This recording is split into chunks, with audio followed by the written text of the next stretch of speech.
Assalamualaikum warahmatullahi wabarakatuh. Perkenalkan, nama saya Oman Sumantri SPD dari SDN Cahaya Bakar 4. Kali ini saya akan berbagi tentang aksi nyata modul 1.4 tentang budaya positif. Assalamualaikum warahmatullahi wabarakatuh. Yang terhormat Kepala Sekolah SDN Cahaya Bakar 4, yang terhormat para dewan guru, juga selamat datang saya ucapkan kepada Bapak Usuk dari SDN Bojong 4 Usuk ya. Ya, beginilah keadaan SDN Cahaya Bakar 4 juga. Kepada Ibu Ida dari Banyumas 4, selamat datang.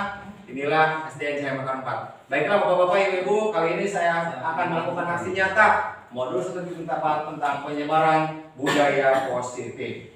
Oke, konsep utama modul 1.4 budaya positif adalah yang pertama, perubahan paradigma belajar, yang kedua, disiplin positif, yang ketiga, kebutuhan dasar manusia, yang keempat, motivasi perilaku manusia, yang kelima, fungsi kontrol restitusi, yang keenam, keyakinan kelas, dan yang ketujuh, segitiga restitusi. Selanjutnya, pembelajaran paradigma baru. Pembelajaran paradigma baru merupakan pembelajaran yang berorientasi pada penguatan kompetensi dan pengembangan karakter yang sesuai dengan dimensi profil pelajar Pancasila. Sebagaimana ketahui kita bahwa dalam profil pelajar Pancasila terdiri dari beberapa hal. Yang pertama yaitu adalah beriman, bertakwa kepada Tuhan Yang Maha Esa. Yang kedua, berakhlak mulia, mandiri, benar kritis, berkebinekaan global, bergotong royong, dan kreatif. Selanjutnya, disiplin positif. Disiplin positif itu pengertiannya itu suatu pendekatan untuk menerapkan disiplin dari dalam diri anak tanpa hukuman dan hadiah. Biasanya anak itu dalam level pertamanya itu ingin mendapatkan hadiah dan juga untuk menghindari hukuman. Disiplin positif perlu diterapkan baik dalam lingkungan keluarga maupun lingkungan sekolah. Jadi dalam penerapannya tidak hanya di sekolah saja, tapi kita memberi masukan kepada siswa agar diterapkan di rumah. Dengan menerapkan disiplin positif, diharapkan tindak kekerasan dapat dihindari. Selanjutnya, kebutuhan dasar manusia. Ini adalah kebutuhan dasar sebagai manusia biasa pada umumnya. Yang pertama adalah cinta kasih, diterima. Cinta kasih ini bukan berarti lope-lopean, tapi kasih sayang dari orang tua kepada anak, atau dari siswa kasih sayang menerima dari guru. Yang kedua adalah kesenangan. Yang selanjutnya penguasaan terhadap sesuatu yang skill dan lain sebagainya. Yang selanjutnya itu adalah kebebasan. Semuanya itu dapat dibuktikan dalam kebutuhan bertahan hidup. Selanjutnya, motivasi perilaku manusia. Ini adalah ada tiga motivasi, di mana yang pertama ini adalah untuk peringkat yang paling rendah, yang kedua agak tinggi sedikit, itu adalah level orang yang lebih tinggi. Yang pertama adalah untuk menghindari ketidaknyamanan atau hukuman. Mereka biasanya melakukan sesuatu itu akan bertanya dalam dirinya, apa yang akan terjadi apabila saya tidak melakukannya. Misalkan ketika upacara, dia akan menanyakan seperti itu, apa yang akan terjadi apabila saya tidak melakukannya. Misalkan konsekuensinya adalah berdiri dan lain sebagainya. Yang kedua, untuk mendapatkan imbalan atau penghargaan dari orang lain. Dalam diri anak akan bertanya, apa yang akan saya dapatkan apabila saya melakukannya hari ini dengan reward biasanya ya, reward atau penghargaan dari orang lain. Yang ketiga itu untuk menjadi orang yang mereka inginkan dan menghargai diri sendiri. Ini adalah level yang paling tinggi, itu keikhlasan.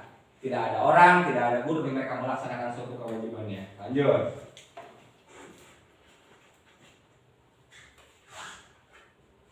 Ini adalah segitiga restitusi. Biasanya kalau ada orang bermasalah, ketika mereka siswa berantem, maka yang pertama kita lakukan adalah menstabilkan identitas. Ini yang bisa kita stabilkan dulu, menangis sertakan dulu.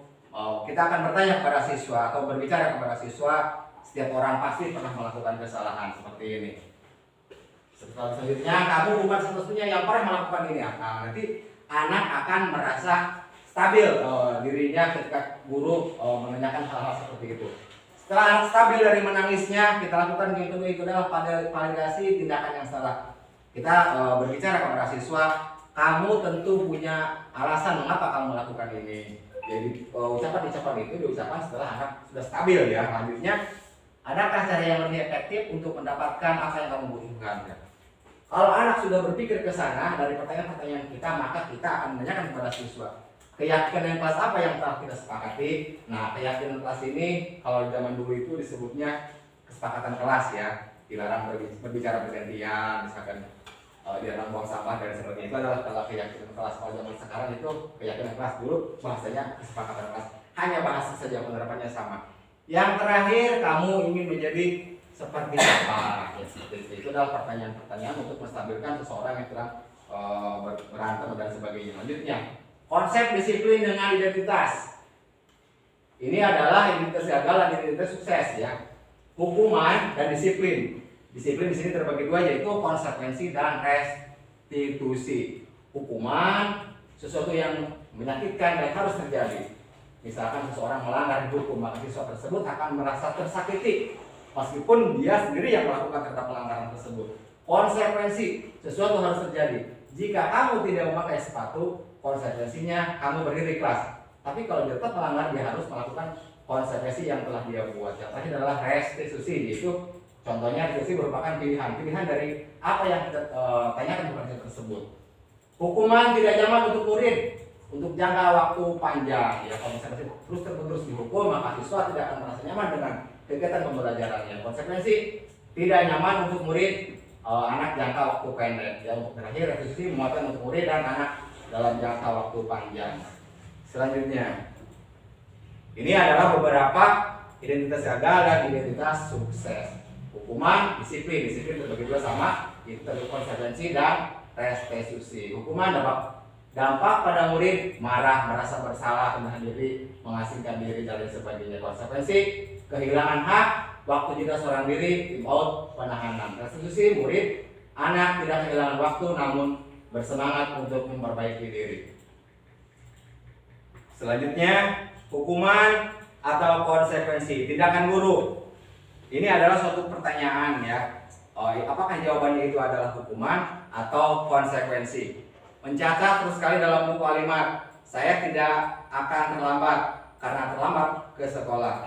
Jawabannya ini adalah kalau boleh Bapak Ibu, jawabannya hukuman atau konsekuensi yang pertama ini. Mencatat terus sekali di dalam buku kalimat, saya tidak akan terlambat lagi karena terlambat ke sekolah. Ini termasuk hukuman atau konsekuensi? Konsekuensi karena dia sendiri yang melakukannya, yang sudah tahu sebelumnya. Selanjutnya yang terus lari mengelilingi lapangan basket 2 kali karena terlambat habis ke sekolah. Misalkan hari ini jam olahraga, itu adalah hukuman karena berbentuk dengan fisik ya. Selanjutnya membersihkan coretan yang dibuat dari meja tulis. Konsekuensi. Oh, Bapak Ibu lebih tahu ya. Selanjutnya murid diminta untuk push up, itu berubah dengan fisik juga 12 kali. Itu adalah hukuman. Terakhir menggantikan kertas tugas teman yang tercoret-coret itu adalah konsekuensi. Selanjutnya perbedaan dari hukuman, konsekuensi dan restitusi. Dari contoh soal kasus, siswa kesiangan, anggap saja siswa itu adalah kesiangan saat upacara. Anggap aja jam 8 baru datang ya, ketika sedang upacara. Hukuman, guru menghukum dengan lari mengelilingi lapangan 5 kali. Guru marah dan siswa menjadi takut. Itu adalah bentuk-bentuk hukuman yang terjadi kepada siswa. Konsekuensi, guru memberikan konsekuensi dengan memberikan waktu pulang lebih lambat. Mereka tidak dihukum, tapi mereka tahu konsekuensinya bila mana mereka lambat datang, maka lambat pulang, biasanya seperti itu ya. Guru tegas dan siswa menghormati konsekuensi. Ibu siswa tidak tersakiti karena dia tahu bahwa kalau melanggar itu akan menanggung konsekuensinya. Yang terakhir restitusi, yaitu guru menanyakan keyakinan kelas dan membantu merubah perilakunya. Guru terbuka dan selalu menghormati dirinya dan orang lain.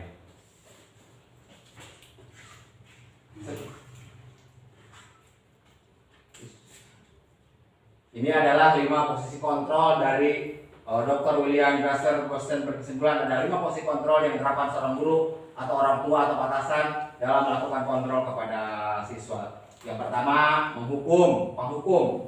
Yang kedua, membuat rasa bersalah sebagai teman pemantau dan juga sebagai manajer. Dari kelima ini bisa jadi ada dalam diri guru, ada juga dalam diri kepala sekolah. Tergantung sebagai subjeknya siapa dulu di sana. Ini adalah contoh 5 posisi kontrol ya. Nah, karena terlalu banyak, saya lewati saja. Nanti kita baca sama-sama.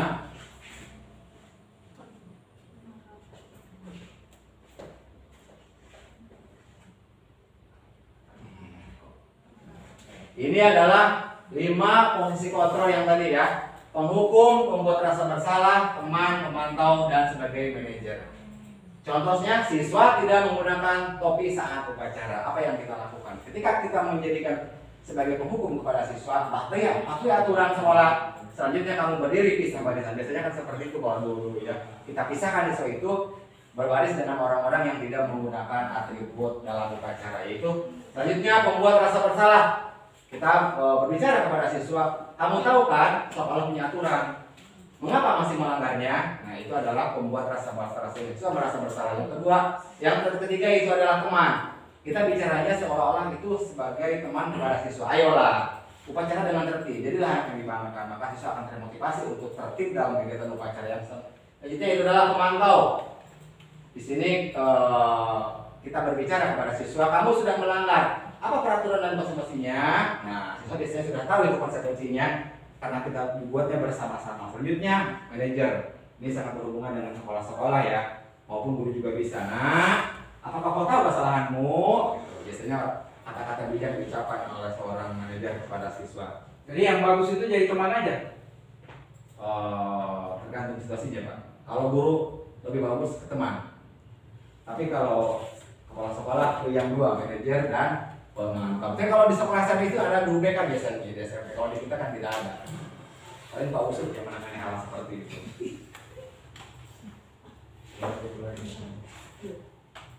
Itu nggak maju. Nah, keyakinan kelas. Keyakinan kelas itu kalau dulu itu adalah kesepakatan kelas yang kita buat bersama-sama dengan siswa atau di isi soal seperti peraturan kelas yang kita buat bersama kepala sekolah dan dewan guru, terutama warga sekolah ya semuanya. Keyakinan kelas adalah nilai-nilai universal yang disepakati tanpa ada paksaan yang diyakini bersama. Kita buat bersama-sama dengan siswa, kita tempel di papan tulis, misalkan kesepakatannya jangan terlambat masuk, berbicara bergantian, jangan buang sampah sembarangan. Siswa yang membuat, siswa juga yang melakukannya dan menggunakan konsekuensinya. Guru dan murid kemudian mengelompokkan menjadi nilai-nilai kebajikan yang menjadi inti dari keyakinan yang sudah ditulis. Guru dan murid meninjau ulang, menyalinnya di kertas, karton, menyetujui dan menandatangani keyakinan kelas ditempel di dinding sekolah. Kalau sudah dibuat seperti keyakinan kelas yang dibuat oleh siswa, maka guru menyimpulkan, menandatangani, ditempel seperti itu ya. Kita tempel seperti itu keyakinan kelasnya. Lanjut. Ini adalah dokumentasi saya ketika saya membuat keyakinan kelas bersama siswa. Jadi siswa kelas itu harus bersih, tanggung jawab, hormat, solidaritas, peduli. Ya, ini adalah buatan-buatan siswa dan mereka harus melakukannya karena ini adalah keyakinan kelas atau kesepakatan yang kita buat bersama siswa. Itu anak-anak sedang menempel masing-masing hasil jawabannya dan itu adalah foto saya ya. Bagus ya? Bagus.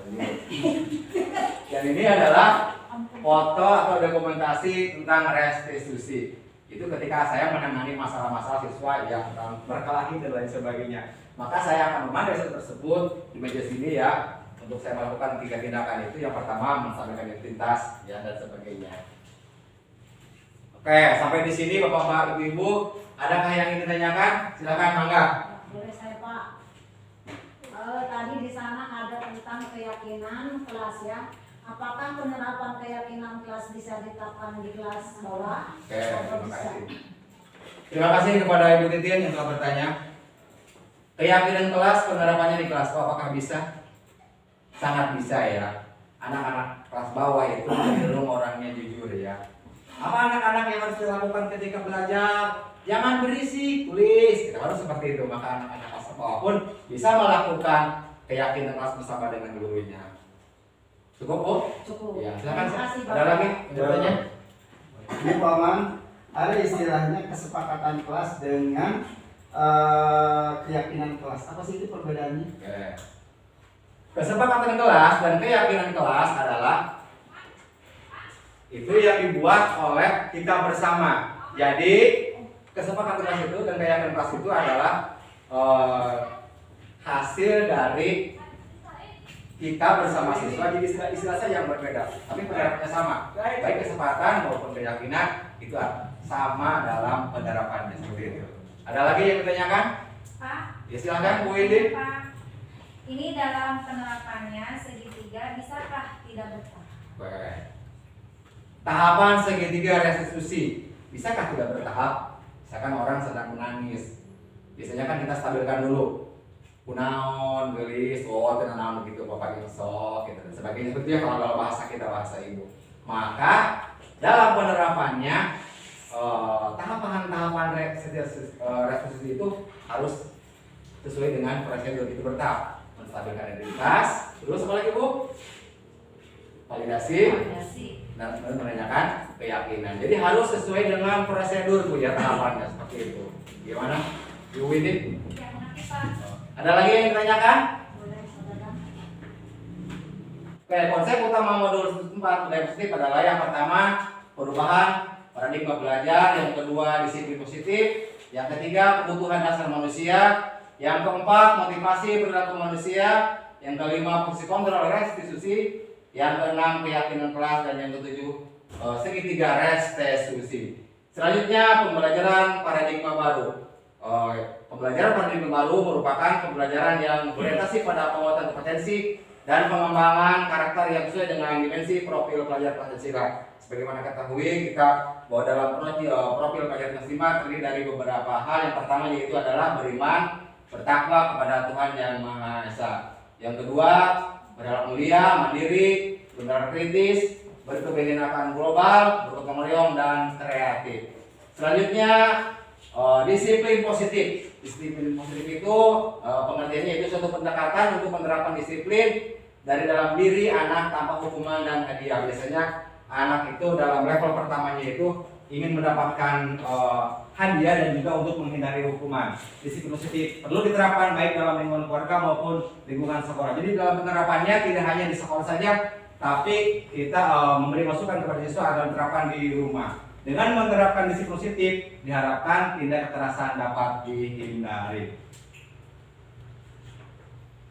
Selanjutnya, kebutuhan dasar manusia. Ini adalah kebutuhan dasar sebagai manusia biasa pada umumnya. Yang pertama adalah cinta kasih. Diterima cinta kasih ini bukan berarti lope-lopean, tapi kasih sayang dari orang tua kepada anak, atau dari siswa kasih sayang menerima dari guru. Yang kedua adalah kesenangan. Yang selanjutnya penguasaan terhadap sesuatu yang skill dan lain sebagainya. Yang selanjutnya itu adalah kebebasan. Semuanya itu dapat diberikan dalam kebutuhan bertahan hidup. Selanjutnya motivasi perilaku manusia. Ini adalah ada 3 motivasi, di mana yang pertama ini adalah untuk peringkat yang paling rendah. Yang kedua agak tinggi sedikit, itu adalah level orang yang lebih tinggi. Yang pertama adalah untuk menghindari ketidaknyamanan atau hukuman. Mereka biasanya melakukan sesuatu itu akan bertanya dalam dirinya, apa yang akan terjadi apabila saya tidak melakukannya. Misalkan ketika upacara, dia akan menanyakan seperti itu, apa yang akan terjadi apabila saya tidak melakukannya. Misalkan konsekuensinya adalah berdiri dan lain sebagainya. Yang kedua, untuk mendapatkan imbalan atau penghargaan dari orang lain. Dalam diri anak akan bertanya, apa yang akan saya dapatkan apabila saya melakukannya hari ini dengan reward biasanya ya, reward atau penghargaan dari orang lain. Yang ketiga itu untuk menjadi orang yang mereka inginkan dan menghargai diri sendiri. Ini adalah level yang paling tinggi, itu adalah keikhlasan. Tidak ada orang, tidak ada guru yang mereka melaksanakan suatu kewajibannya. Lanjut.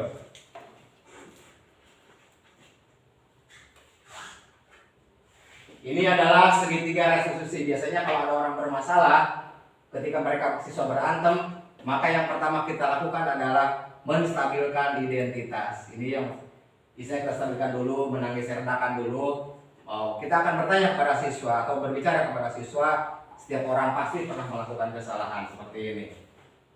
Selanjutnya, kamu bukan satu-satunya yang pernah melakukan ini. Nah, nanti anak akan merasa stabil dirinya ketika guru menanyakan hal-hal seperti itu. Setelah stabil dari menangisnya, kita lakukan yang kedua itu adalah validasi tindakan yang salah. Kita berbicara kepada siswa, kamu tentu punya alasan mengapa kamu melakukan ini. Jadi ucapan-ucapan itu diucapkan setelah anak sudah stabil ya. Selanjutnya, adakah cara yang lebih efektif untuk mendapatkan apa yang kamu butuhkan? Ya? Kalau anak sudah berpikir ke sana dari pertanyaan-pertanyaan kita, maka kita akan menanyakan kepada siswa, keyakinan kelas apa yang telah kita sepakati.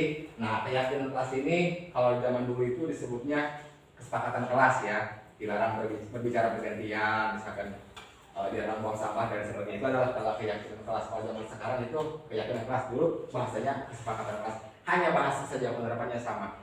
Yang terakhir, kamu ingin menjadi seperti apa? Ya, seperti itu adalah pertanyaan-pertanyaan untuk menstabilkan seseorang yang sedang berantem dan sebagainya. Lanjutnya, konsep disiplin dengan identitas. Ini adalah identitas gagal dan identitas sukses ya. Hukuman dan disiplin. Disiplin di sini terbagi dua, yaitu konsekuensi dan restitusi. Hukuman sesuatu yang menyakitkan dan harus terjadi. Misalkan seseorang melanggar hukum, maka siswa tersebut akan merasa tersakiti meskipun dia sendiri yang melakukan terhadap pelanggaran tersebut. Konsekuensi, sesuatu harus terjadi. Jika kamu tidak memakai sepatu, konsekuensinya kamu berdiri kelas. Tapi kalau dia tetap melanggar, dia harus melakukan konsekuensi yang telah dia buat. Yang terakhir adalah restitusi, yaitu contohnya restitusi merupakan pilihan dari apa yang kita tanyakan kepada siswa tersebut. Hukuman tidak nyaman untuk murid untuk jangka waktu panjang. Ya, kalau misalnya terus dihukum, maka siswa tidak akan merasa nyaman dengan kegiatan pembelajarannya. Konsekuensi tidak nyaman untuk murid anak jangka waktu pendek. Ya, untuk terakhir restitusi memuatkan untuk murid dan anak dalam jangka waktu panjang. Selanjutnya, ini adalah beberapa identitas gagal dan identitas sukses. Hukuman, disiplin terbagi dua sama, itu konsekuensi dan restitusi. Hukuman dampak pada murid marah, merasa bersalah, menahan diri, mengasingkan diri dan lain sebagainya. Konsekuensi kehilangan hak, waktu jika seorang diri, out, penahanan. Restitusi, murid, anak tidak kehilangan waktu namun bersemangat untuk memperbaiki diri. Selanjutnya, hukuman atau konsekuensi, tindakan guru. Ini adalah suatu pertanyaan ya. Apakah jawabannya itu adalah hukuman atau konsekuensi? Mencatat terus sekali dalam buku kalimat, saya tidak akan terlambat karena terlambat ke sekolah. Jawabannya ini adalah kalau boleh Bapak Ibu, jawabannya hukuman atau konsekuensi yang pertama ini. Mencatat terus sekali di dalam buku kalimat, saya tidak akan terlambat lagi karena terlambat ke sekolah. Ini termasuk hukuman atau konsekuensi? Konsekuensi karena dia sendiri yang melakukannya, yang sudah tahu sebelumnya. Selanjutnya yang terus lari mengelilingi lapangan basket 2 kali karena terlambat habis ke sekolah. Misalkan hari ini jam olahraga, itu adalah hukuman karena berbentuk dengan fisik ya. Selanjutnya, membersihkan coretan yang dibuat dari meja tulis.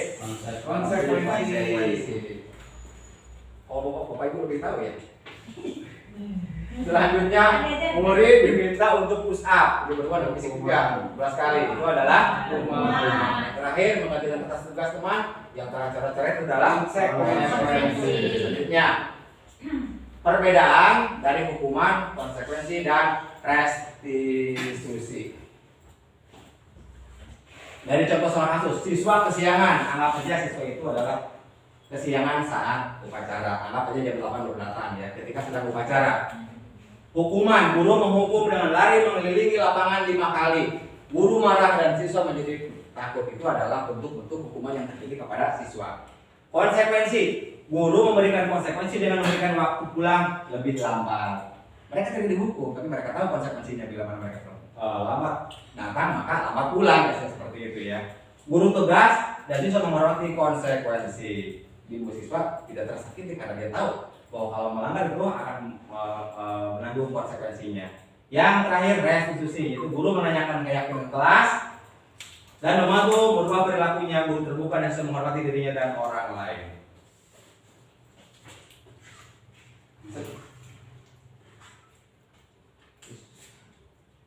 Ini adalah 5 posisi kontrol dari Dr. William Grasser. Dosen berkesimpulan ada 5 posisi kontrol yang diterapkan seorang guru atau orang tua atau atasan dalam melakukan kontrol kepada siswa. Yang pertama, penghukum.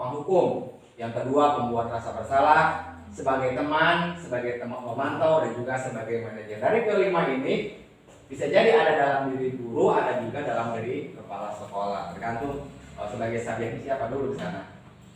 Ini adalah contoh 5 posisi kontrol ya. Nah, karena terlalu banyak, saya rapih saja. Nanti kita baca sama-sama.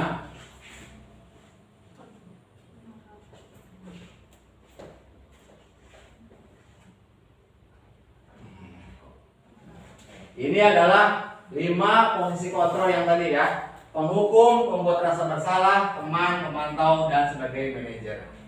Contohnya, siswa tidak menggunakan topi saat upacara. Apa yang kita lakukan? Ketika kita menjadikan sebagai penghukum kepada siswa, patuhi aturan sekolah. Selanjutnya kamu berdiri pisah barisan. Biasanya kan seperti itu kalau dulu ya. Kita pisahkan siswa itu berbaris dengan orang-orang yang tidak menggunakan atribut dalam upacara. Yaitu selanjutnya pembuat rasa bersalah. Kita berbicara kepada siswa, kamu tahu kan sekolah punya aturan, mengapa masih melanggarnya? Nah, itu adalah pembuat rasa bersalah. Siswa merasa bersalah. Yang ketiga itu adalah teman. Kita bicaranya seolah-olah itu sebagai teman kepada siswa. Ayolah, upacara dengan tertib. Jadilah yang dibanggakan. Maka siswa akan termotivasi untuk tertib dalam kegiatan upacara yang selanjutnya itu adalah pemantau. Di sini kita berbicara kepada siswa, kamu sudah melanggar. Apa peraturan dan konsekuensinya? Nah, siswa biasanya sudah tahu itu konsekuensinya karena kita dibuatnya bersama-sama. Selanjutnya, manajer. Ini sangat berhubungan dengan sekolah-sekolah ya, maupun guru juga bisa. Nah, apakah kau tahu kesalahanmu? Biasanya kata-kata bijak diucapkan oleh seorang manajer kepada siswa. Jadi yang bagus itu jadi teman aja. Tergantung situasinya Pak. Kalau guru lebih bagus ke teman. Tapi kalau kepala sekolah itu yang dua, manajer dan pemantau. Tapi kalau di sekolah SMP itu ada guru BK biasanya di SMP. Kalau di kita kan tidak ada. Paling Pak Usut yang menangani hal seperti itu.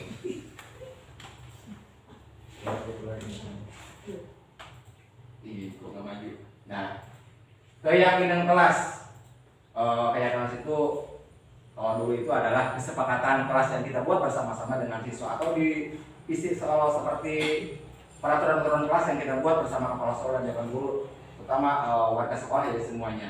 Keyakinan kelas adalah nilai-nilai universal yang disepakati tanpa ada paksaan yang diyakini bersama. Kita buat bersama-sama dengan siswa, kita tempel di papan tulis, misalkan kesepakatannya jangan terlambat masuk, berbicara bergantian, jangan buang sampah sembarangan.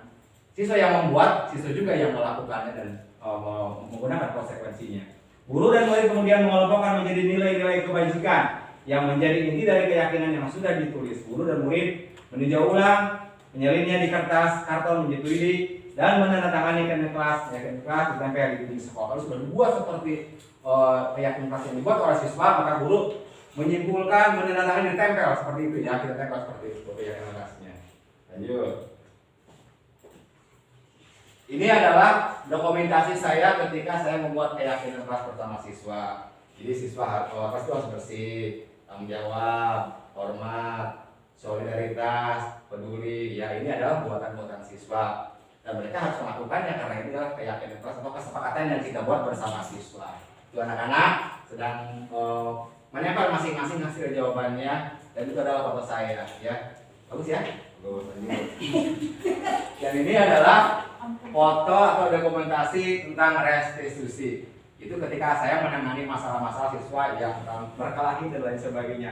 Maka saya akan memanggil siswa tersebut di meja sini ya, untuk saya melakukan 3 tindakan itu. Yang pertama menstabilkan identitas ya dan sebagainya. Oke, sampai di sini Bapak-bapak, Ibu-ibu, adakah yang ingin ditanyakan? Silakan, mangga. Boleh saya Pak. Tadi di sana ada tentang keyakinan kelas ya. Apakah penerapan keyakinan kelas bisa diterapkan di kelas bawah? Oke, terima kasih. Terima kasih kepada Ibu Titin yang telah bertanya. Keyakinan kelas penerapannya di kelas bawah apakah bisa? Sangat bisa ya. Anak-anak kelas bawah itu cenderung orangnya jujur ya. Apa anak-anak yang harus dilakukan ketika belajar? Jangan berisik, tulis. Kita harus seperti itu. Maka anak-anak kelas bawah pun bisa melakukan keyakinan kelas bersama dengan gurunya. Cukup, Bu? Cukup. Ya, silakan. Terima kasih, Ada lagi? Jawabannya? Ini Pak Aman, ada istilahnya kesepakatan kelas dengan keyakinan kelas. Apa sih itu perbedaannya? Oke.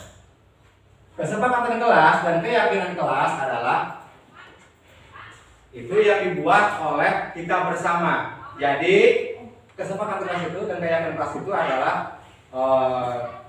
hasil dari kita bersama siswa. Jadi istilah saya yang berbeda, tapi penerapannya sama. Baik kesepakatan maupun keyakinan itu sama dalam penerapannya seperti itu. Ada lagi yang ditanyakan? Pak, Ya silakan Bu Indi. Pak, ini dalam penerapannya segitiga segitiga bisakah tidak bertahap? Baik.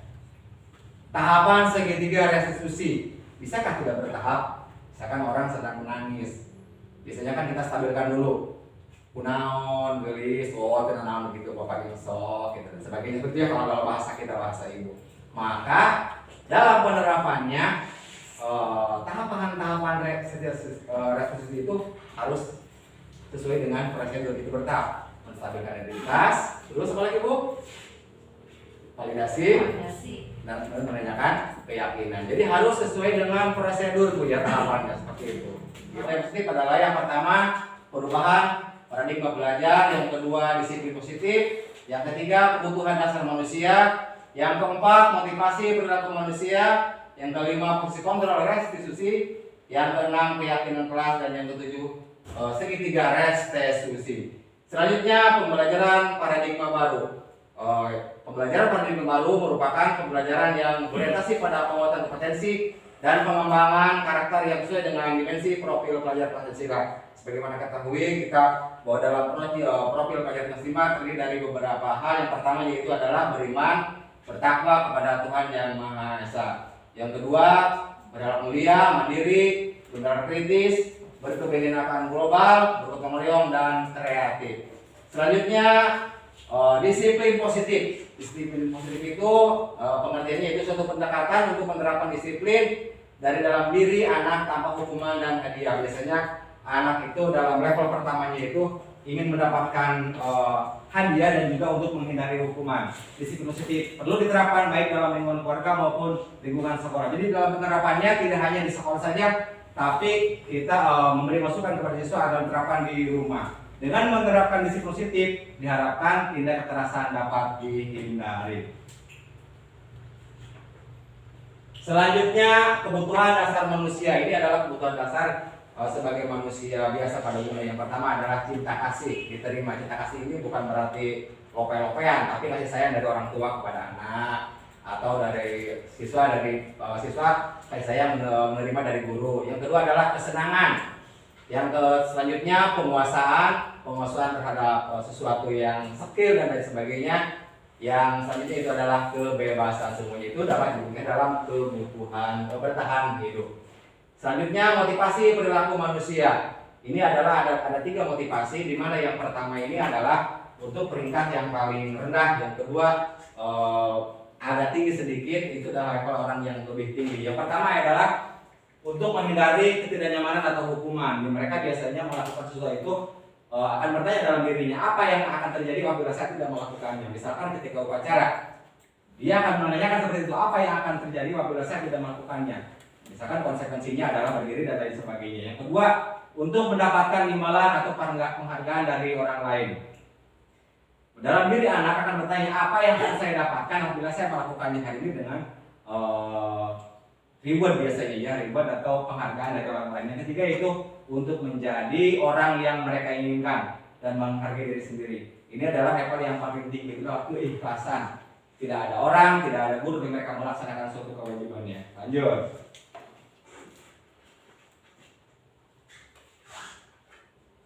Ini adalah segitiga restitusi. Biasanya kalau ada orang bermasalah, ketika mereka siswa berantem, maka yang pertama kita lakukan adalah menstabilkan identitas. Ini yang bisa kita stabilkan dulu, menangis redakan dulu. Kita akan bertanya kepada siswa atau berbicara kepada siswa. Setiap orang pasti pernah melakukan kesalahan seperti ini. Selanjutnya, kamu bukan satu-satunya yang pernah melakukan ini. Nah, nanti anak akan merasa stabil dirinya ketika guru menanyakan hal-hal seperti itu.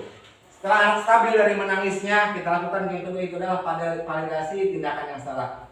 Kita berbicara kepada siswa, kamu tentu punya alasan mengapa kamu melakukan ini.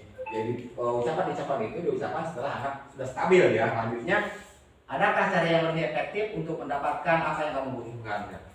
Kalau anak sudah berpikir ke sana dari pertanyaan-pertanyaan kita, maka kita akan menanyakan kepada siswa, keyakinan kelas apa yang telah kita sepakati. Nah, keyakinan kelas ini kalau zaman dulu itu disebutnya kesepakatan kelas ya, dilarang berbicara bergantian, misalkan dilarang buang sampah dan sebagainya. Itu adalah keyakinan kelas. Kalau zaman sekarang itu keyakinan kelas, dulu bahasanya kesepakatan kelas, hanya bahasa saja, penerapannya sama. Yang terakhir, kamu ingin menjadi seperti apa? Ya, seperti itu adalah pertanyaan-pertanyaan untuk menstabilkan seseorang yang sedang berantem dan sebagainya. Lanjutnya, konsep disiplin dengan identitas. Ini adalah identitas gagal dan identitas sukses ya. Hukuman dan disiplin. Disiplin di sini terbagi dua, yaitu konsekuensi dan restitusi. Hukuman sesuatu yang menyakitkan dan harus terjadi. Misalkan seseorang melanggar hukum, maka siswa tersebut akan merasa tersakiti meskipun dia sendiri yang melakukan terhadap pelanggaran tersebut. Konsekuensi, sesuatu harus terjadi. Jika kamu tidak memakai sepatu, konsekuensinya kamu berdiri kelas. Tapi kalau dia tetap melanggar, dia harus melakukan konsekuensi yang telah dia buat. Yang terakhir adalah restitusi, yaitu contohnya restitusi merupakan pilihan dari apa yang kita tanyakan kepada siswa tersebut. Hukuman tidak nyaman untuk murid untuk jangka waktu panjang. Ya, kalau misalnya terus dihukum, maka siswa tidak akan merasa nyaman dengan kegiatan pembelajarannya. Konsekuensi tidak nyaman untuk murid anak jangka waktu pendek. Ya, untuk terakhir restitusi memuatkan untuk murid dan anak dalam jangka waktu panjang. Selanjutnya, ini adalah beberapa identitas gagal dan identitas sukses. Hukuman, disiplin terbagi dua sama, itu konsekuensi dan restitusi. Hukuman dampak pada murid marah, merasa bersalah, menahan diri, mengasingkan diri dan lain sebagainya. Konsekuensi kehilangan hak, waktu jeda seorang diri, out, penahanan. Restitusi murid, anak tidak kehilangan waktu namun bersemangat untuk memperbaiki diri. Selanjutnya, hukuman atau konsekuensi, tindakan guru. Ini adalah suatu pertanyaan ya. Apakah jawabannya itu adalah hukuman atau konsekuensi? Mencatat terus sekali dalam buku kalimat, saya tidak akan terlambat karena terlambat ke sekolah. Jawabannya ini adalah kalau boleh Bapak Ibu, jawabannya hukuman atau konsekuensi yang pertama ini. Mencatat terus sekali di dalam buku kalimat, saya tidak akan terlambat lagi karena terlambat ke sekolah. Ini termasuk hukuman atau konsekuensi? Konsekuensi karena dia sendiri yang melakukannya, yang sudah tahu sebelumnya. Selanjutnya yang terus lari mengelilingi lapangan basket 2 kali karena terlambat habis ke sekolah. Misalkan hari ini jam olahraga, itu adalah hukuman karena berbentuk dengan fisik ya. Selanjutnya membersihkan coretan yang dibuat dari meja tulis. Konsekuensi. Oh, Bapak Ibu lebih tahu ya. Selanjutnya murid diminta untuk push up, itu berhubungan dengan fisik juga 12 kali. Itu adalah hukuman. Terakhir menggantikan atas tugas teman yang cara-cara itu adalah konsekuensi. Selanjutnya perbedaan dari hukuman, konsekuensi dan restitusi. Dari contoh seorang kasus, siswa kesiangan, anggap saja siswa itu adalah kesiangan saat upacara. Anggap saja jam 8 datang ya, ketika sedang upacara. Hukuman, guru menghukum dengan lari mengelilingi lapangan 5 kali. Guru marah dan siswa menjadi takut. Itu adalah bentuk-bentuk hukuman yang terjadi kepada siswa. Konsekuensi, guru memberikan konsekuensi dengan memberikan waktu pulang lebih lambat. Mereka tidak dihukum, tapi mereka tahu konsekuensinya bila mana mereka lambat datang, maka lambat pulang, seperti itu ya. Guru tegas dan siswa menghormati konsekuensi. Ibu siswa tidak tersakiti karena dia tahu bahwa kalau melanggar itu akan menanggung konsekuensinya. Yang terakhir restitusi, itu guru menanyakan keyakinan kelas dan membantu merubah perilakunya. Guru terbuka dan selalu menghormati dirinya dan orang lain.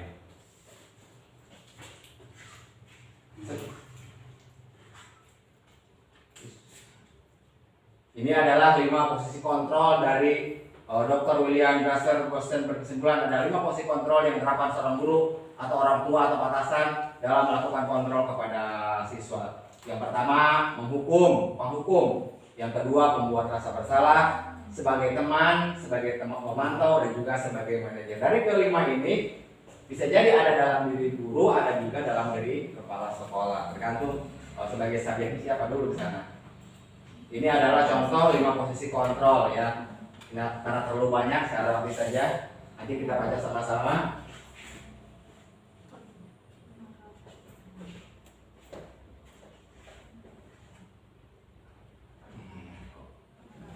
Ini adalah 5 posisi kontrol yang tadi ya. Penghukum, pembuat rasa bersalah, teman, pemantau, dan sebagai manajer. Contohnya, siswa tidak menggunakan topi saat upacara. Apa yang kita lakukan? Ketika kita menjadikan sebagai penghukum kepada siswa, patuhi aturan sekolah. Selanjutnya kamu berdiri pisah barisan. Biasanya kan seperti itu kalau dulu ya. Kita pisahkan siswa itu berbaris dengan orang-orang yang tidak menggunakan atribut dalam upacara. Yaitu selanjutnya pembuat rasa bersalah. Kita berbicara kepada siswa, kamu tahu kan sekolah punya aturan.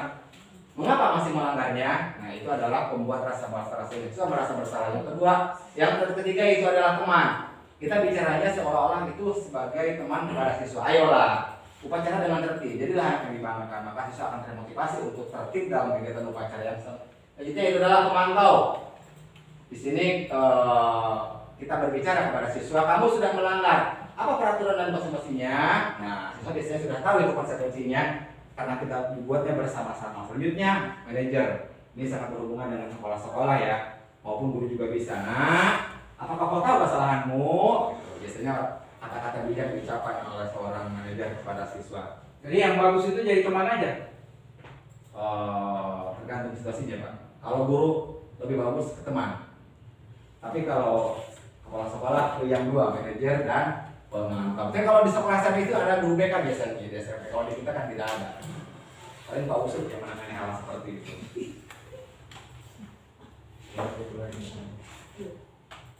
Ih, kok nggak maju. Nah, keyakinan kelas.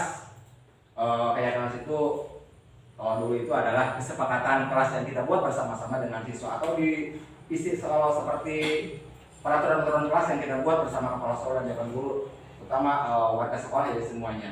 Keyakinan kelas adalah nilai-nilai universal yang disepakati tanpa ada paksaan yang diyakini bersama. Kita buat bersama-sama dengan siswa, kita tempel di papan tulis, misalkan kesepakatannya jangan terlambat masuk, berbicara bergantian, jangan membuang sampah sembarangan. Siswa yang membuat, siswa juga yang melakukannya dan menggunakan konsekuensinya. Guru dan murid kemudian mengelompokkan menjadi nilai-nilai kebajikan yang menjadi inti dari keyakinan yang sudah ditulis. Guru dan murid meninjau ulang, menyalinnya di kertas, karton, menyetujui dan menandatangani keyakinan kelas ditempel di dinding sekolah. Kalau sudah dibuat seperti keyakinan kelas yang dibuat oleh siswa, maka guru menyimpulkan, menandatangani, ditempel seperti itu ya. Kita tempel seperti itu keyakinan kelasnya. Lanjut. Ini adalah dokumentasi saya ketika saya membuat keyakinan kelas bersama siswa. Jadi siswa kelas itu harus bersih, tanggung jawab, hormat, solidaritas, peduli. Ya, ini adalah buatan-buatan siswa dan mereka harus melakukannya karena ini adalah keyakinan kelas atau kesepakatan yang kita buat bersama siswa. Itu anak-anak sedang menempel masing-masing hasil jawabannya dan itu adalah foto saya ya. Bagus ya? Bagus. Dan ini adalah foto atau dokumentasi tentang restitusi. Itu ketika saya menangani masalah-masalah siswa yang berkelahi dan lain sebagainya. Maka saya akan memanggil siswa tersebut di meja sini ya, untuk saya melakukan 3 tindakan itu. Yang pertama menstabilkan identitas ya dan sebagainya. Oke, sampai di sini Bapak-bapak, Ibu-ibu, adakah yang ingin ditanyakan? Silakan, mangga. Boleh saya Pak? Tadi di sana ada tentang keyakinan kelas ya. Apakah penerapan keyakinan kelas bisa diterapkan di kelas bawah? Oke, terima kasih. Terima kasih kepada Ibu Titin yang telah bertanya. Keyakinan kelas penerapannya di kelas bawah apakah bisa? Sangat bisa ya. Anak-anak kelas bawah itu cenderung orangnya jujur ya. Apa anak-anak yang harus dilakukan ketika belajar? Jangan berisik, tulis. Kita harus seperti itu. Maka anak-anak kelas bawah pun bisa melakukan keyakinan kelas bersama dengan gurunya. Cukup, Bu? Cukup. Ya, silakan. Terima kasih, Ada lagi? Bertanya? Ini Pak Man, ada istilahnya kesepakatan kelas dengan keyakinan kelas. Apa sih itu perbedaannya? Oke. Kesepakatan kelas dan keyakinan kelas adalah itu yang dibuat oleh kita bersama. Jadi kesepakatan kelas itu dan keyakinan kelas itu adalah hasil dari kita bersama siswa. Jadi istilah saja yang berbeda, tapi penerapannya sama. Baik kesepakatan maupun keyakinan itu sama dalam penerapannya seperti itu. Ada lagi yang ditanyakan? Pak, Ya silakan Bu Indin. Pak, ini dalam penerapannya segitiga bisakah tidak bertahap? Baik. Tahapan segitiga restitusi bisakah tidak bertahap? Misalkan orang sedang menangis, biasanya kan kita stabilkan dulu. Kunaon, gelis, tenang begitu, bapak sok, gitu dan sebagainya. Seperti ya kalau dalam bahasa kita, bahasa ibu. Maka dalam penerapannya tahapan-tahapan restitusi itu harus sesuai dengan prosedur itu bertahap. Menstabilkan identitas, terus apa lagi Bu? Validasi dan menanyakan keyakinan. Jadi harus sesuai dengan prosedur Bu ya, tahapannya seperti itu. Selanjutnya pembelajaran paradigma baru. Pembelajaran paradigma baru merupakan pembelajaran yang berorientasi pada penguatan kompetensi dan pengembangan karakter yang sesuai dengan dimensi profil pelajar Pancasila. Sebagaimana ketahui kita bahwa dalam profil pelajar Pancasila terdiri dari beberapa hal. Yang pertama yaitu adalah beriman, bertakwa kepada Tuhan Yang Maha Esa. Yang kedua, berakhlak mulia, mandiri, benar kritis, berkebinekaan global, bergotong royong dan kreatif. Selanjutnya disiplin positif. Disiplin positif itu pengertiannya itu suatu pendekatan untuk menerapkan disiplin dari dalam diri anak tanpa hukuman dan hadiah. Biasanya anak itu dalam level pertamanya itu ingin mendapatkan hadiah dan juga untuk menghindari hukuman. Disiplin positif perlu diterapkan baik dalam lingkungan keluarga maupun lingkungan sekolah. Jadi dalam penerapannya tidak hanya di sekolah saja, tapi kita memberi masukan kepada siswa agar diterapkan di rumah. Dengan menerapkan disiplin positif, diharapkan tindak kekerasan dapat dihindari. Selanjutnya, kebutuhan dasar manusia. Ini adalah kebutuhan dasar sebagai manusia biasa pada umumnya. Yang pertama adalah cinta kasih. Diterima cinta kasih ini bukan berarti lope-lopean, tapi kasih sayang dari orang tua kepada anak, atau dari siswa kasih sayang menerima dari guru. Yang kedua adalah kesenangan. Yang selanjutnya penguasaan terhadap sesuatu yang skill dan lain sebagainya. Yang selanjutnya itu adalah kebebasan. Semuanya itu dapat diberikan dalam kebutuhan bertahan hidup. Selanjutnya motivasi perilaku manusia. Ini adalah ada 3 motivasi, di mana yang pertama ini adalah untuk peringkat yang paling rendah. Yang kedua agak tinggi sedikit, itu adalah level orang yang lebih tinggi. Yang pertama adalah untuk menghindari ketidaknyamanan atau hukuman. Mereka biasanya melakukan sesuatu itu akan bertanya dalam dirinya, apa yang akan terjadi apabila saya tidak melakukannya. Misalkan ketika upacara, dia akan menanyakan seperti itu, apa yang akan terjadi apabila saya tidak melakukannya. Misalkan konsekuensinya adalah berdiri dan lain sebagainya. Yang kedua, untuk mendapatkan imbalan atau penghargaan dari orang lain. Dalam diri anak akan bertanya, apa yang akan saya dapatkan apabila saya melakukannya hari ini dengan reward biasanya ya, reward atau penghargaan dari orang lain. Yang ketiga itu untuk menjadi orang yang mereka inginkan dan menghargai diri sendiri. Ini adalah level yang paling tinggi, itu keikhlasan. Tidak ada orang, tidak ada guru yang mereka melaksanakan suatu kewajibannya. Lanjut.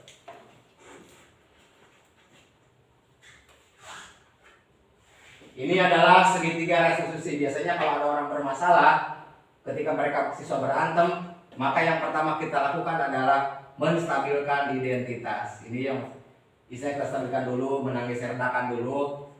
Kita akan bertanya kepada siswa atau berbicara kepada siswa. Setiap orang pasti pernah melakukan kesalahan seperti ini. Selanjutnya, kamu bukan satu-satunya yang pernah melakukan ini. Nah, nanti anak akan merasa stabil dirinya ketika guru menanyakan hal-hal seperti itu. Setelah anak stabil dari menangisnya, kita lakukan yang kedua itu adalah validasi tindakan yang salah. Kita berbicara kepada siswa, kamu tentu punya alasan mengapa kamu melakukan ini. Jadi ucapan-ucapan itu diucapkan setelah anak sudah stabil ya. Selanjutnya, adakah cara yang lebih efektif untuk mendapatkan apa yang kamu butuhkan? Kalau anak sudah berpikir ke sana dari pertanyaan-pertanyaan kita, maka kita akan menanyakan kepada siswa, keyakinan kelas apa yang telah kita sepakati. Nah, keyakinan kelas ini kalau zaman dulu itu disebutnya kesepakatan kelas ya. Dilarang berbicara bergantian, misalkan dilarang buang sampah dan sebagainya. Itu adalah kalau keyakinan kelas. Kalau zaman sekarang itu keyakinan kelas, dulu bahasanya kesepakatan kelas. Hanya bahasa saja, penerapannya sama. Yang terakhir, kamu ingin menjadi seperti apa? Itu adalah pertanyaan-pertanyaan untuk menstabilkan seseorang yang sedang berantem dan sebagainya. Lanjutnya, konsep disiplin dengan identitas. Ini adalah identitas gagal dan identitas sukses ya. Hukuman dan disiplin. Disiplin di sini terbagi dua, yaitu konsekuensi dan restitusi. Hukuman sesuatu yang menyakitkan dan harus terjadi. misalkan seseorang melanggar hukum, maka siswa tersebut akan merasa tersakiti meskipun dia sendiri yang melakukan terhadap pelanggaran tersebut. Konsekuensi sesuatu harus terjadi. Jika kamu tidak memakai sepatu, konsekuensinya kamu berdiri kelas. Tapi kalau dia tetap melanggar, dia harus melakukan konsekuensi yang telah dia buat. Yang terakhir adalah restitusi, yaitu contohnya restitusi merupakan pilihan dari apa yang kita tanyakan kepada siswa tersebut. Hukuman tidak nyaman untuk murid untuk jangka waktu panjang. Ya, kalau misalnya terus dihukum, maka siswa tidak akan merasa nyaman dengan kegiatan pembelajarannya. Konsekuensi tidak nyaman untuk murid anak jangka waktu pendek. Yang terakhir restitusi memuatkan untuk murid dan anak dalam jangka waktu panjang. Selanjutnya, ini adalah beberapa identitas gagal dan identitas sukses. Hukuman, disiplin terbagi dua sama, itu konsekuensi dan restitusi. Hukuman dampak pada murid marah, merasa bersalah, menahan diri, mengasingkan diri dan lain sebagainya. Konsekuensi kehilangan hak, waktu jeda seorang diri, out, penahanan. Restitusi murid, anak tidak kehilangan waktu namun bersemangat untuk memperbaiki diri. Selanjutnya, hukuman atau konsekuensi, tindakan guru. Ini adalah suatu pertanyaan ya. Apakah jawabannya itu adalah hukuman atau konsekuensi? Mencatat terus sekali dalam buku kalimat, saya tidak akan terlambat karena terlambat ke sekolah. Jawabannya ini adalah kalau boleh Bapak Ibu, jawabannya hukuman atau konsekuensi yang pertama ini.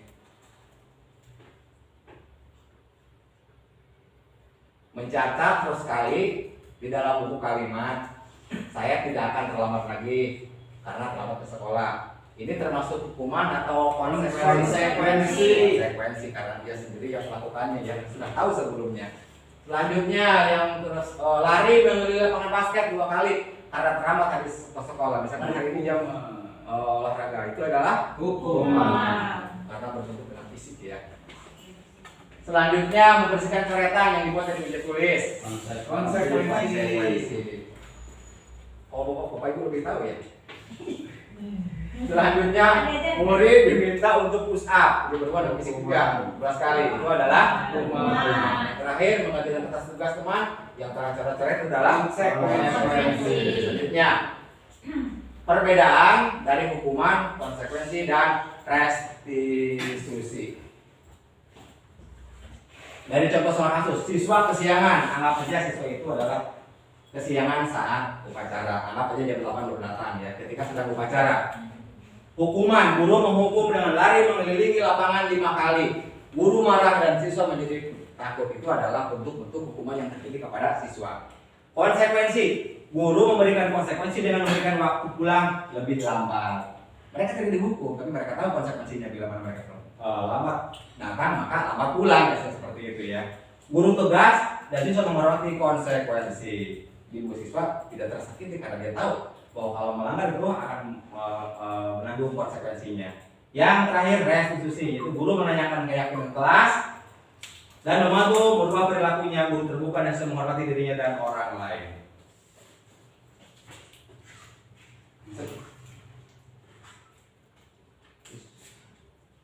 Ini adalah 5 posisi kontrol dari Dr. William Grasser. Dosen berkesimpulan ada 5 posisi kontrol yang diterapkan seorang guru atau orang tua atau atasan dalam melakukan kontrol kepada siswa. Yang pertama, penghukum. Yang kedua, membuat rasa bersalah sebagai teman pemantau dan juga sebagai manajer. Dari kelima ini bisa jadi ada dalam diri guru, ada juga dalam diri kepala sekolah. Tergantung sebagai subjeknya siapa dulu di sana. Ini adalah contoh 5 posisi kontrol ya. Nah, karena terlalu banyak, saya rapi saja. Nanti kita baca sama-sama.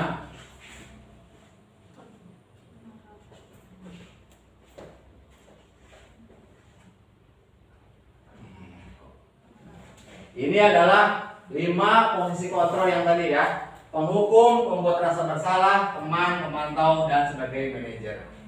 Contohnya, siswa tidak menggunakan topi saat upacara. Apa yang kita lakukan? Ketika kita menjadikan sebagai penghukum kepada siswa, patuhi aturan sekolah. Selanjutnya kamu berdiri pisah barisan. Biasanya kan seperti itu kalau dulu ya. Kita pisahkan siswa itu berbaris dengan orang-orang yang tidak menggunakan atribut dalam upacara. Yaitu selanjutnya pembuat rasa bersalah.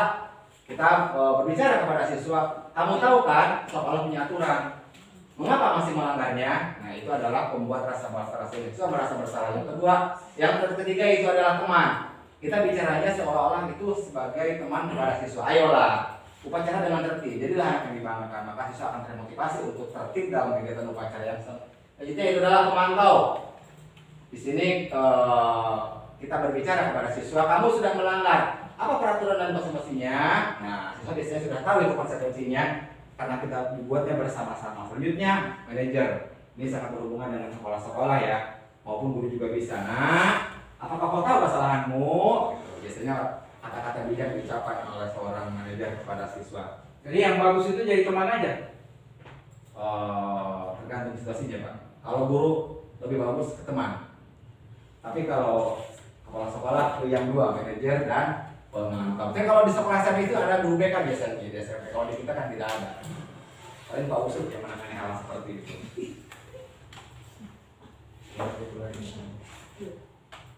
Itu nggak maju. Nah, keyakinan kelas. Keyakinan kelas itu kalau dulu itu adalah kesepakatan kelas yang kita buat bersama-sama dengan siswa, atau di isi kalau seperti peraturan kelas yang kita buat bersama kepala sekolah dan jabat guru, terutama warga sekolah ya semuanya. Keyakinan kelas adalah nilai-nilai universal yang disepakati tanpa ada paksaan, yang diyakini bersama. Kita buat bersama-sama dengan siswa, kita tempel di papan tulis, misalkan kesepakatannya jangan terlambat masuk, berbicara bergantian, jangan membuang sampah sembarangan. Siswa yang membuat, siswa juga yang melakukannya dan menggunakan konsekuensinya. Guru dan murid kemudian mengelompokkan menjadi nilai-nilai kebajikan yang menjadi inti dari keyakinan yang sudah ditulis. Guru dan murid meninjau ulang, menyalinnya di kertas, karton, menyetujui dan menandatangani keyakinan kelas ditempel di dinding sekolah. Kalau sudah dibuat seperti keyakinan kelas yang dibuat oleh siswa, maka guru menyimpulkan, menandatangani, ditempel seperti itu ya. Kita tempel seperti itu keyakinan kelasnya. Lanjut. Ini adalah dokumentasi saya ketika saya membuat keyakinan kelas bersama siswa. Jadi siswa kelas itu harus bersih, tanggung jawab, hormat, solidaritas, peduli. Ya, ini adalah buatan-buatan siswa dan mereka harus melakukannya karena ini adalah keyakinan kelas atau kesepakatan yang kita buat bersama siswa. Itu anak-anak sedang menempel masing-masing hasil jawabannya, dan itu adalah foto saya ya. Bagus ya? Bagus.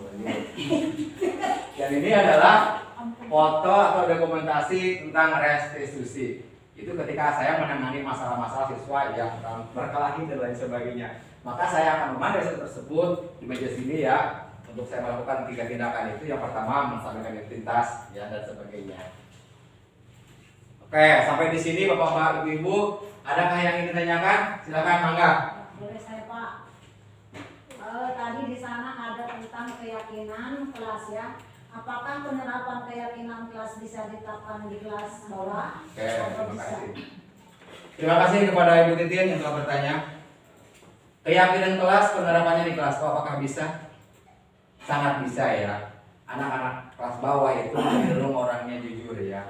Apa anak-anak yang harus dilakukan ketika belajar? Jangan berisik, tulis. Kita harus seperti itu. Maka anak-anak kelas bawah pun bisa melakukan keyakinan kelas bersama dengan gurunya. Cukup, Bu? Cukup. Ya, silakan. Terima kasih, Ada lagi bertanya? Ini Pak Man, ada istilahnya kesepakatan kelas dengan keyakinan kelas. Apa sih itu perbedaannya? Oke.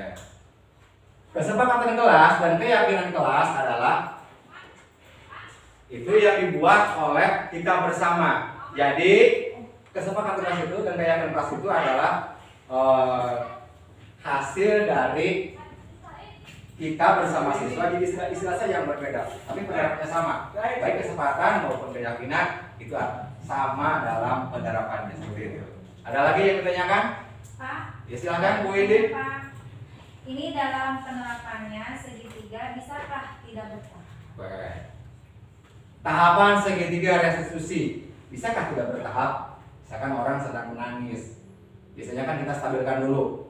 Kunaon, gelis, tenang begitu, bapak insok, gitu dan sebagainya. Seperti itu kalau bahasa kita, bahasa ibu. Maka dalam penerapannya tahapan restitusi itu harus sesuai dengan prosedur itu bertahap. Menstabilkan identitas, terus apa lagi Bu? Mulia, mandiri, benar kritis, berkebinekaan global, bergotong royong, dan kreatif.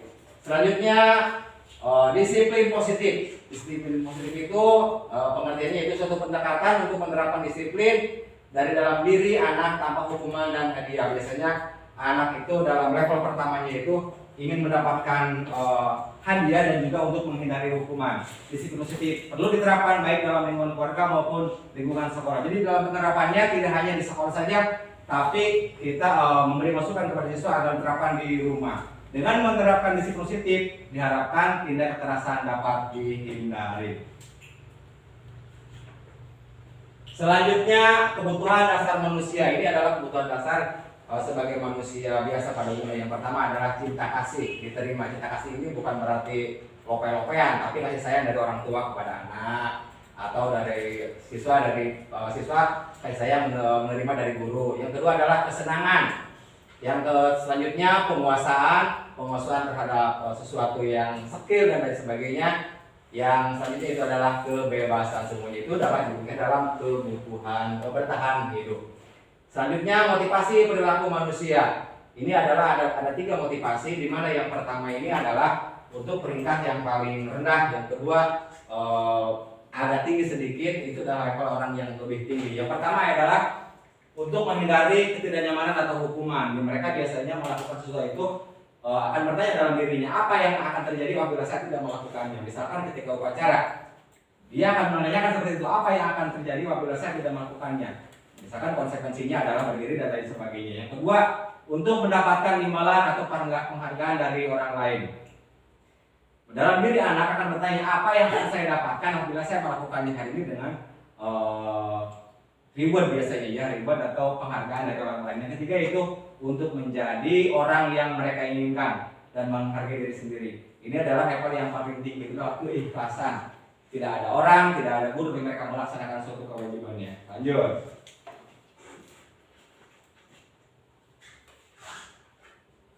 Ini adalah segitiga resolusi. Biasanya kalau ada orang bermasalah, ketika mereka siswa berantem, maka yang pertama kita lakukan adalah menstabilkan identitas. Ini yang bisa kita stabilkan dulu, menangis redakan dulu. Kita akan bertanya kepada siswa atau berbicara kepada siswa. Setiap orang pasti pernah melakukan kesalahan seperti ini.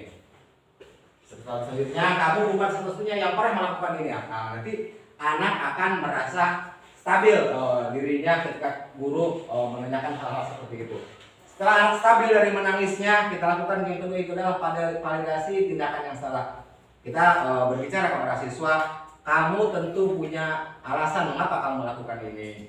Jadi ucapan-ucapan itu diucapkan setelah anak sudah stabil ya. Selanjutnya, adakah cara yang lebih efektif untuk mendapatkan apa yang kamu butuhkan? Kalau anak sudah berpikir ke sana dari pertanyaan-pertanyaan kita, maka kita akan menanyakan kepada siswa, keyakinan kelas apa yang telah kita sepakati. Nah, keyakinan kelas ini kalau zaman dulu itu disebutnya kesepakatan kelas ya, dilarang berbicara bergantian, misalkan dilarang buang sampah dan sebagainya. Itu adalah kalau keyakinan kelas. Kalau zaman sekarang itu keyakinan kelas, dulu bahasanya kesepakatan kelas, hanya bahasa saja, penerapannya sama. Yang terakhir, kamu ingin menjadi seperti apa? Ya, itu adalah pertanyaan-pertanyaan untuk menstabilkan seseorang yang sedang berantem dan sebagainya. Lanjutnya, konsep disiplin dengan identitas. Ini adalah identitas gagal dan identitas sukses ya. Hukuman dan disiplin. Disiplin di sini terbagi dua, yaitu konsekuensi dan restitusi. Hukuman sesuatu yang menyakitkan dan harus terjadi. Misalkan seseorang melanggar hukum, maka siswa tersebut akan merasa tersakiti meskipun dia sendiri yang melakukan terhadap pelanggaran tersebut. Konsekuensi, sesuatu harus terjadi. Jika kamu tidak memakai sepatu, konsekuensinya kamu berdiri kelas. Tapi kalau dia tetap melanggar, dia harus melakukan konsekuensi yang telah dia buat. Yang terakhir adalah restitusi, yaitu contohnya restitusi merupakan pilihan dari apa yang kita tanyakan kepada tersebut. Hukuman tidak nyaman untuk murid untuk jangka waktu panjang. Ya, kalau misalnya terus dihukum, maka siswa tidak akan merasa nyaman dengan kegiatan pembelajarannya. Konsekuensi tidak nyaman untuk murid anak jangka waktu pendek. Ya, untuk terakhir restitusi muatan untuk murid dan anak dalam jangka waktu panjang. Selanjutnya, ini adalah beberapa identitas gagal dan identitas sukses. Hukuman, disiplin terbagi dua sama, itu konsekuensi dan restitusi. Hukuman dapat Dampak pada murid marah, merasa bersalah, menahan diri, mengasingkan diri dan lain sebagainya. Konsekuensi kehilangan hak, waktu juga seorang diri, imbaut, penahanan. Restitusi murid, anak tidak kehilangan waktu namun bersemangat untuk memperbaiki diri. Selanjutnya, hukuman atau konsekuensi tindakan guru. Ini adalah suatu pertanyaan ya. Apakah jawabannya itu adalah hukuman atau konsekuensi? Mencatat terus sekali dalam buku kalimat, saya tidak akan terlambat karena terlambat ke sekolah. Jawabannya ini adalah kalau boleh Bapak Ibu, jawabannya hukuman atau konsekuensi yang pertama ini. Mencatat terus sekali di dalam buku kalimat, saya tidak akan terlambat lagi karena terlambat ke sekolah. Ini termasuk hukuman atau konsekuensi? Konsekuensi karena dia sendiri yang melakukannya, yang sudah tahu sebelumnya. Selanjutnya yang terus lari mengelilingi lapangan basket 2 kali karena terlambat habis ke sekolah. Misalkan hari ini jam olahraga, itu adalah hukuman karena berbentuk dengan fisik ya. Selanjutnya membersihkan coretan yang dibuat dari meja tulis. Konsekuensi. Oh, Bapak Ibu lebih tahu ya. Selanjutnya murid diminta untuk push up, itu berubah dengan fisik juga 12 kali, itu adalah hukuman. Terakhir mengerjakan atas tugas teman yang tercoret-coret itu adalah konsekuensi. Selanjutnya perbedaan dari hukuman, konsekuensi dan restitusi. Dari contoh soal kasus, siswa kesiangan, anggap saja siswa itu adalah kesiangan saat upacara, anggap saja jam 8 baru datang ya, ketika sedang upacara. Hukuman, guru menghukum dengan lari mengelilingi lapangan 5 kali. Guru marah dan siswa menjadi takut. Itu adalah bentuk-bentuk hukuman yang terjadi kepada siswa. Konsekuensi, guru memberikan konsekuensi dengan memberikan waktu pulang lebih lambat. Mereka tidak dihukum, tapi mereka tahu konsekuensinya bila mana mereka lambat datang maka lambat pulang, biasanya seperti itu ya. Guru tegas dan siswa menghormati konsekuensi. Ibu siswa tidak tersakiti karena dia tahu bahwa kalau melanggar itu akan menanggung konsekuensinya. Yang terakhir restitusi, yaitu guru menanyakan keyakinan kelas dan membantu merubah perilakunya. Guru terbuka dan bisa menghormati dirinya dan orang lain.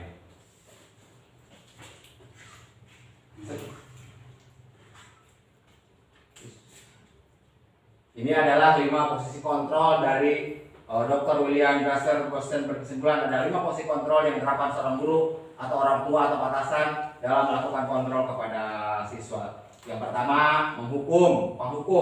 Yang kedua, membuat rasa bersalah sebagai teman, sebagai pemantau dan juga sebagai manajer. Dari kelima ini bisa jadi ada dalam diri guru, ada juga dalam diri kepala sekolah. Tergantung sebagai subjeknya siapa dulu di sana. Ini adalah contoh 5 posisi kontrol ya. Nah, karena terlalu banyak, saya lewati saja. Nanti kita baca sama-sama.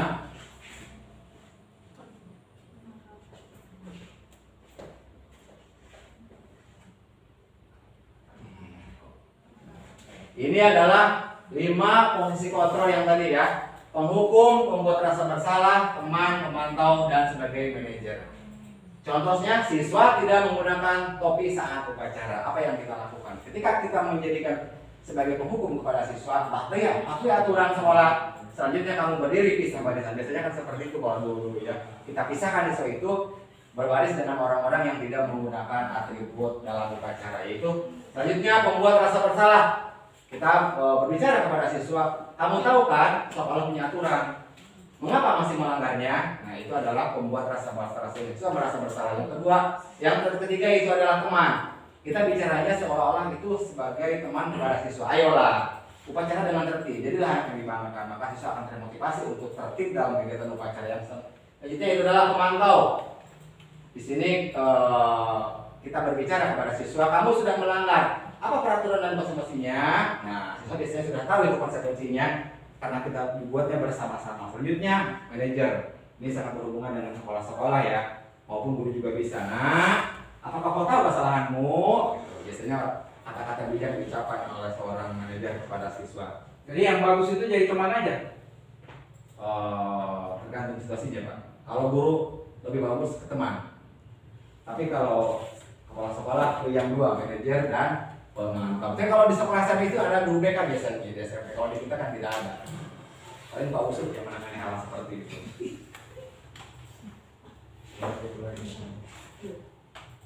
Ih, kok nggak maju. Nah, keyakinan kelas.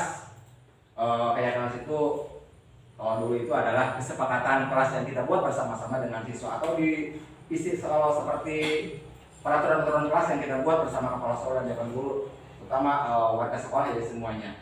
Keyakinan kelas adalah nilai-nilai universal yang disepakati tanpa ada paksaan yang diyakini bersama. Kita buat bersama-sama dengan siswa, kita tempel di papan tulis, misalkan kesepakatannya jangan terlambat masuk, berbicara bergantian, jangan buang sampah sembarangan. Siswa yang membuat, siswa juga yang melakukannya dan menggunakan konsekuensinya. Guru dan murid kemudian mengelompokkan menjadi nilai-nilai kebajikan yang menjadi inti dari keyakinan yang sudah ditulis. Guru dan murid meninjau ulang, menyalinnya di kertas, karton, menyetujui dan menandatangani keyakinan kelas ditempel di dinding sekolah. Kalau sudah dibuat seperti keyakinan kelas yang dibuat oleh siswa, maka guru menyimpulkan, menandatangani, ditempel seperti itu ya, kita tempel seperti itu keyakinan kelasnya. Lanjut. Ini adalah dokumentasi saya ketika saya membuat keyakinan kelas bersama siswa. Jadi siswa kelas itu harus bersih, tanggung jawab, hormat, solidaritas, peduli. Ya, ini adalah buatan-buatan siswa dan mereka harus melakukannya karena ini adalah keyakinan kelas atau kesepakatan yang kita buat bersama siswa. Itu anak-anak sedang menempel masing-masing hasil jawabannya dan itu adalah foto saya ya. Bagus ya? Bagus. Dan ini adalah foto atau dokumentasi tentang restitusi. Itu ketika saya menangani masalah-masalah siswa yang berkelahi dan lain sebagainya. Maka saya akan memandai tersebut di meja sini ya. Untuk saya melakukan 3 tindakan itu. Yang pertama menstabilkan identitas ya dan sebagainya. Oke, sampai di sini Bapak-bapak, Ibu-ibu, adakah yang ingin ditanyakan? Silakan, mangga. Boleh saya Pak. Tadi di sana ada tentang keyakinan kelas ya. Apakah penerapan keyakinan kelas bisa diterapkan di kelas bawah? Oke, terima kasih. Terima kasih kepada Ibu Titin yang telah bertanya. Keyakinan kelas penerapannya di kelas bawah apakah bisa? Sangat bisa ya. Anak-anak kelas bawah itu cenderung orangnya jujur ya. Apa anak-anak yang harus dilakukan ketika belajar? Jangan berisik, tulis. Kita harus seperti itu. Maka anak-anak kelas bawah pun bisa melakukan keyakinan kelas bersama dengan gurunya. Cukup, Bu? Cukup. Ya, silakan. Terima kasih, Ada lagi? Bertanya? Ini Paman, ada istilahnya kesepakatan kelas dengan keyakinan kelas. Apa sih itu perbedaannya? Oke. Kesepakatan kelas dan keyakinan kelas adalah itu yang dibuat oleh kita bersama. Jadi kesepakatan kelas itu dan keyakinan kelas itu adalah hasil dari kita bersama siswa. Jadi istilah saya yang berbeda, tapi penerapannya sama. Baik kesepakatan maupun keyakinan itu sama dalam penerapannya seperti itu. Ada lagi yang ditanyakan?